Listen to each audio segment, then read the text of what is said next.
നമ്മൾ വേറൊരു നാട്ടിലേക്ക് ജോലിക്ക് പോകാമെന്ന് പറഞ്ഞാൽ നമ്മൾ അങ്ങോട്ടേക്ക് താമസം മാറുക എന്ന് പറഞ്ഞാൽ അത്ര നിസ്സാരമായിട്ടുള്ളൊരു കാര്യമല്ല. ഇത്തിരി ഗൗരവത്തോടു കൂടി കാണേണ്ട കാര്യം തന്നെയാണ്. സോ നമ്മൾ എല്ലാ കാര്യങ്ങളും വളരെ ഡീറ്റെയിൽഡായിട്ട് ഇൻ ഡെപ്ത് നമ്മൾ നോക്കുന്നതായിരിക്കും.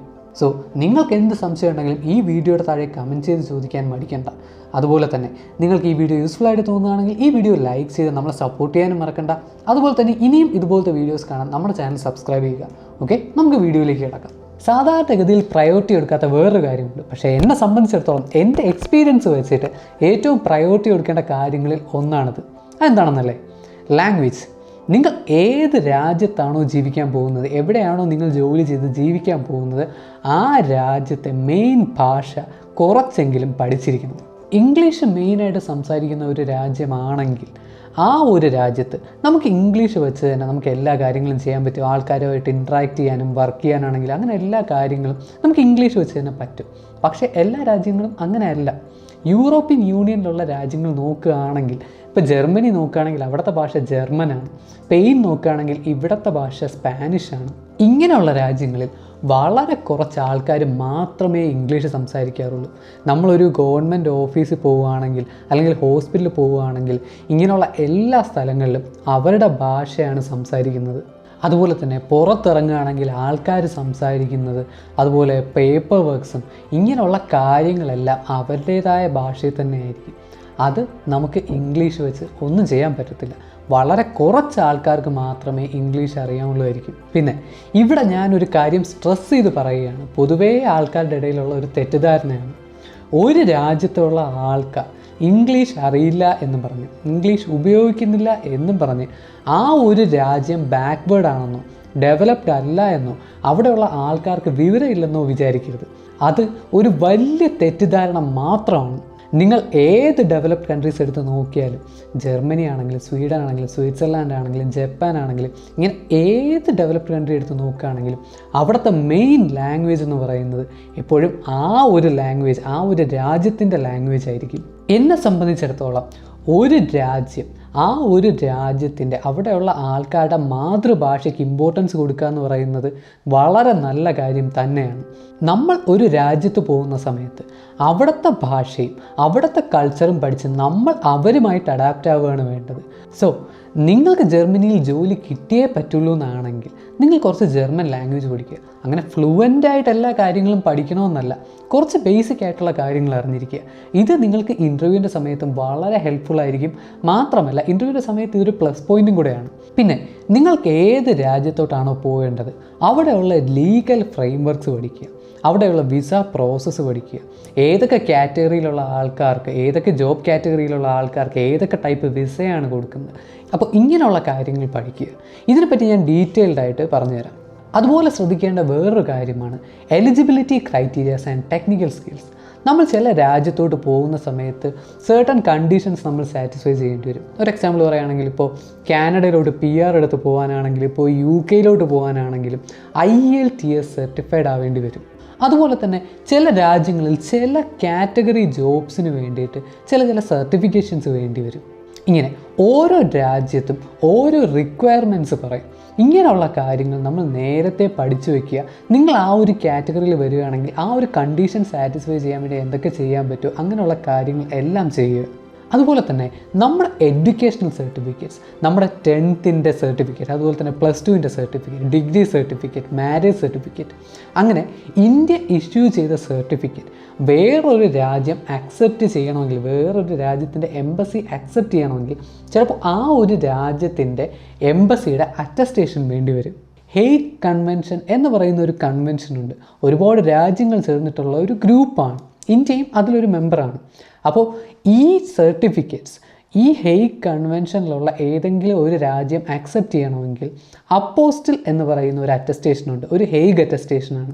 അപ്പോൾ നമ്മുടെ സർട്ടിഫിക്കറ്റ് ഈ ഹേഗ് അറ്റസ്റ്റേഷൻ ഉണ്ടെങ്കിൽ, ഈ അപ്പോസ്റ്റിൽ അറ്റസ്റ്റേഷൻ ഉണ്ടെങ്കിൽ ഈ ഒരു സർട്ടിഫിക്കറ്റ് ഹേഗ് കൺവെൻഷനകത്തുള്ള എല്ലാ രാജ്യങ്ങളും അക്സെപ്റ്റ് ചെയ്യും. എനിക്ക് ശരിക്കും പറഞ്ഞാൽ ഈ ജോലി കിട്ടിയ സമയത്താണ് ഇങ്ങനെ ഒരു അറ്റസ്റ്റേഷൻ ഉണ്ടെന്ന് അറിയുന്നതും ഇത് ചെയ്തേ പറ്റൂ എന്ന് മനസ്സിലാക്കുന്നത്. ഇത് അത്യാവശ്യം സമയമെടുക്കുന്ന ഒരു പ്രോസസ്സാണ്. എനിക്ക് വിസ പ്രോസസ്സ് ചെയ്യാൻ വേണ്ടിയിട്ട് എൻ്റെ ഡിഗ്രി സർട്ടിഫിക്കറ്റ്, മാരേജ് സർട്ടിഫിക്കറ്റ്, ഇങ്ങനെയുള്ള കുറേ സർട്ടിഫിക്കറ്റ് അറ്റസ്റ്റ് ചെയ്ത് എംബസിയിൽ സബ്മിറ്റ് ചെയ്യേണ്ടതായിട്ടുണ്ടായിരുന്നു.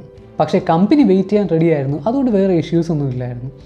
പക്ഷേ എല്ലാ കമ്പനികളും അങ്ങനെ വെയിറ്റ് ചെയ്യണമെന്നില്ല. അതുകൊണ്ട് നിങ്ങൾ നോക്കുന്ന രാജ്യത്ത് ഇങ്ങനെ എന്തെങ്കിലും അറ്റസ്റ്റേഷൻ ആവശ്യമുണ്ടെങ്കിൽ നേരത്തെ നിങ്ങളുടെ സർട്ടിഫിക്കറ്റ്സ് എല്ലാം ഈ അപ്പോസിൽ അല്ലെങ്കിൽ നിങ്ങൾക്ക് ഏത് രാജ്യത്താണോ വേണ്ട ആ രാജ്യത്തിൻ്റെ റിക്വയർമെൻറ്റ് അനുസരിച്ചിട്ടുള്ള അറ്റസ്റ്റേഷൻ നേരത്തെ ചെയ്തു വയ്ക്കുക.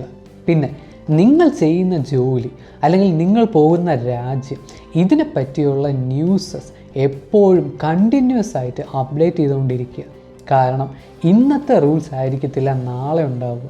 ഇങ്ങനെ അപ്ഡേറ്റ് ചെയ്യാനുള്ള ഏറ്റവും എളുപ്പ വഴി എന്ന് പറയുന്നത് കമ്പനി വെബ്സൈറ്റ്സ് അല്ലെങ്കിൽ ആ ഒരു രാജ്യത്തിൻ്റെ ഒഫീഷ്യൽ ഗവൺമെൻറ് വെബ്സൈറ്റ് ഫോളോ ചെയ്യുക.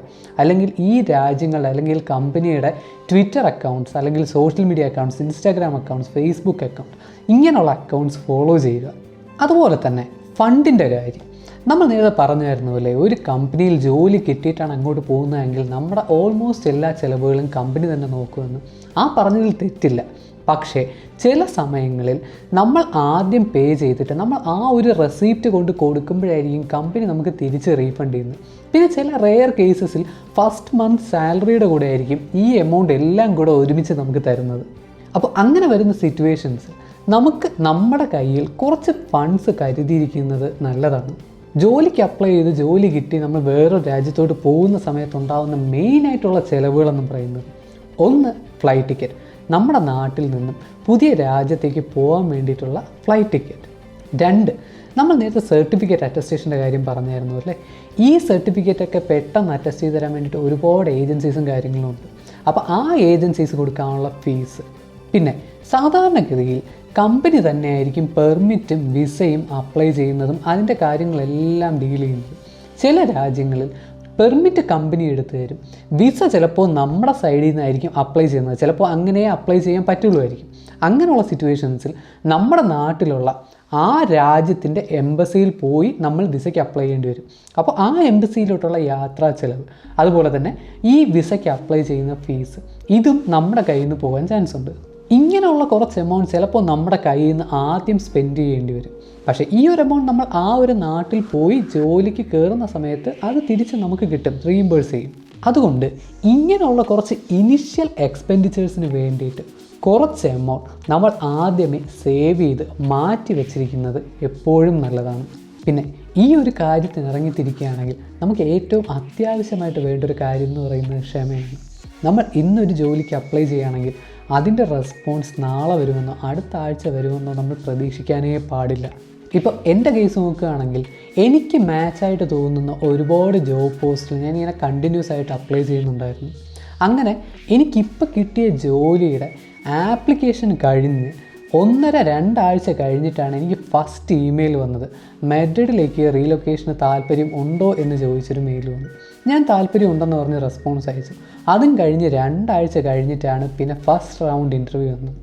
ഫസ്റ്റ് റൗണ്ട് ഇൻ്റർവ്യൂ പാസ്സായിട്ട് പിന്നെ 1.5 ആഴ്ച കഴിഞ്ഞിട്ടായിരുന്നു ടെക്നിക്കൽ റൗണ്ട്. അതും കഴിഞ്ഞിട്ടായിരുന്നു പ്രാക്ടിക്കൽ റൗണ്ട്.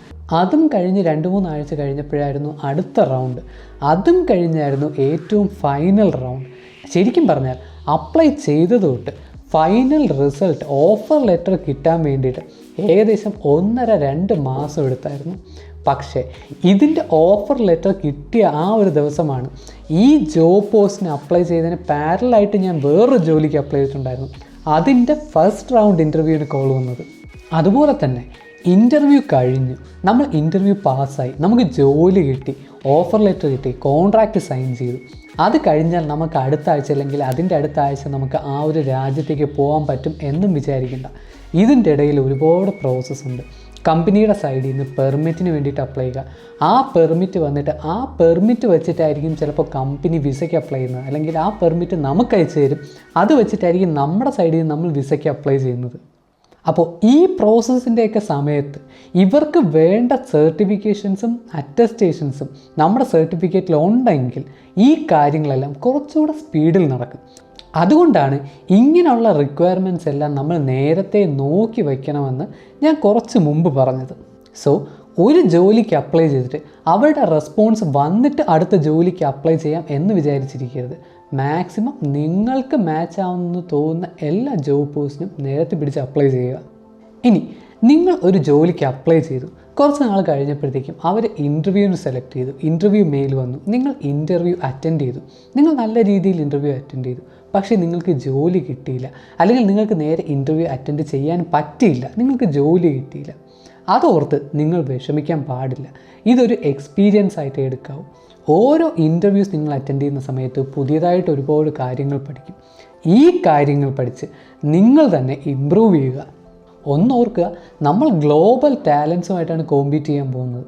അതുകൊണ്ട് നമ്മൾ ഇൻ്റർവ്യൂ അറ്റൻഡ് ചെയ്യുന്ന രീതിയിലും ചെറിയ മാറ്റങ്ങൾ വരുത്തുക. പുറത്തുള്ള രാജ്യങ്ങളിൽ എങ്ങനെ ഇൻ്റർവ്യൂ അറ്റൻഡ് ചെയ്യണം എന്നുള്ളത് നമുക്ക് അടുത്ത വീഡിയോയിൽ ഡീറ്റെയിൽഡ് ആയിട്ട് നോക്കാം. സോ ഓരോ ഇൻ്റർവ്യൂസും, ഓരോ ഫെയിൽഡ് ഇൻ്റർവ്യൂസും ഒരു എക്സ്പീരിയൻസ് ആയിട്ട് കാണുക, അത് പഠിക്കുക, അഡാപ്റ്റ് ചെയ്യുക, ഇമ്പ്രൂവ് ചെയ്യുക, സ്റ്റേ മോട്ടിവേറ്റഡ്. ശരിക്കും അതാണ് നമ്മൾ ചെയ്യേണ്ടത്. നിങ്ങൾ മനസ്സിലൊരു ഗോൾ ഫിക്സ് ചെയ്തിട്ട് അതിന് വേണ്ടിയിട്ട് ഡെഡിക്കേറ്റഡ് ആയിട്ടിരുന്ന് വർക്ക് ചെയ്യുകയാണെങ്കിൽ ഉറപ്പായിട്ടും നിങ്ങൾക്കത് അറ്റൈൻ ചെയ്യാൻ പറ്റും. 100% ഉറപ്പാണ്. ഇനി അടുത്ത വീഡിയോയിൽ പുറത്തുള്ള രാജ്യങ്ങളിൽ എങ്ങനെ ജോലിക്ക് വളരെ എഫക്റ്റീവായിട്ട് അപ്ലൈ ചെയ്യാം എന്നായിരിക്കും നമ്മൾ നോക്കാൻ പോകുന്നത്. നിങ്ങൾക്ക് ഈ വീഡിയോ സീരീസിൽ എവിടെയെങ്കിലും എന്തെങ്കിലും സംശയം ഉണ്ടെങ്കിൽ ഈ വീഡിയോയുടെ താഴെ കമൻറ്റ് ചെയ്ത് ചോദിക്കുക. ഈ വീഡിയോ നിങ്ങൾക്ക് യൂസ്ഫുൾ ആയിട്ട് തോന്നുകയാണെങ്കിൽ, ഇനിയും ഇതുപോലത്തെ വീഡിയോസ് കാണാൻ താല്പര്യമുണ്ടെങ്കിൽ ഈ വീഡിയോ ലൈക്ക് ചെയ്യുക. അതുപോലെ നിങ്ങളുടെ ഫ്രണ്ട്സിനും ഫാമിലീസിനും ഈ ഒരു വീഡിയോ ഷെയർ ചെയ്ത് കൊടുക്കുക. അപ്പോൾ അടുത്ത വീഡിയോയിൽ നമുക്ക് വീണ്ടും കാണാം.